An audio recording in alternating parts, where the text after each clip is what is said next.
اور نماز قضا ہونے کا تو تصور بھی نہیں ہونا چاہیے، یعنی یہ تو ہماری ڈکشنری میں نہیں ہونا چاہیے کہ نماز بھی قضا ہو سکتی ہے، یہ پاسبل ہی نہیں ہے۔ آپ اگر چاہیں گے نا نماز پڑھنا، راستے خود نکلیں گے، آپ ٹرین میں بھی پڑھ لو گے، آپ جہاز میں بھی پڑھ لو گے، آپ بس اگر چاہتے ہیں۔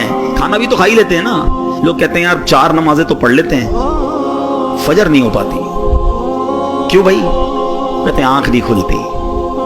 بڑا عجیب بات ہے، تمہاری فجر میں آنکھ نہیں کھلتی، کبھی ایسا ہوا کہ صبح 7 بجے کی فلائٹ اس لیے مس ہو گئی ہو کہ آنکھ نہ کھلی ہو؟ 7 بجے کی فلائٹ تھی تو رات تو سویا ہی نہیں تھا میں حضرت، خوشی کے مارے 4 بجے ایئرپورٹ پہنچ گیا تھا۔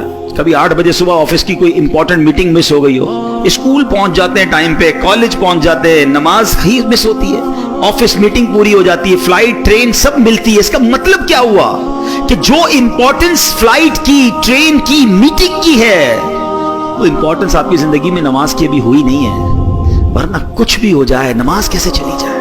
جو مساوات کا درس ہے نا جماعت، جنہوں نے دیگر مذاہب کے بارے میں معلومات کی ہے، میں مذہبوں کا نام نہیں لیتا، کئی مذہب ایسے ہیں جن میں الگ الگ قوموں کے الگ الگ عبادت کے ٹائمنگز ہیں، کیونکہ قوم الگ ہے، سٹائل الگ ہے، ان کی کاسٹ الگ ہے۔ میں کئی چیزیں نہیں بول پا رہا لیکن آپ اشارہ سمجھ رہے ہوں گے۔ مگر جماعت کے اندر ایک ہی صف میں کھڑے ہو گئے محمود و ایاز، ارب و پتی بھی کھڑا ہے، اسی کا ڈرائیور بھی کھڑا ہے، بلکہ بعض اوقات تو ایسا بھی ہوتا ہے کہ سیٹھ مقتدی ہوتا ہے اور جاب کرنے والا امامت کر رہا ہوتا ہے۔ وہ سیٹھ کہتا ہے پیچھے اس امام کے، ارے ایسا منظر دنیا میں کدھر ملتا ہے کہ علماء ہو، حفاظ ہو، بچے ہو، بوڑھے ہو، کسی بھی جناب رنگ و نسل سے ہو، افریقن ہو یا عربی ہو، گورا ہو یا کالا ہو، اللہ کا بندہ ہے، مسلمان ہے، وہ ایک صف میں کھڑے ہو کے نماز پڑھ رہا ہے۔ پوری دنیا میں یہ منظر آپ کو کسی اور ریلیجن میں نہیں ملتا، جو مسلمانوں کے اندر مساوات کا درس ملتا ہے، یگانگت کا درس ملتا ہے۔ یہ سرکار کے امتی ہونے کا احسان ہے ہم پر۔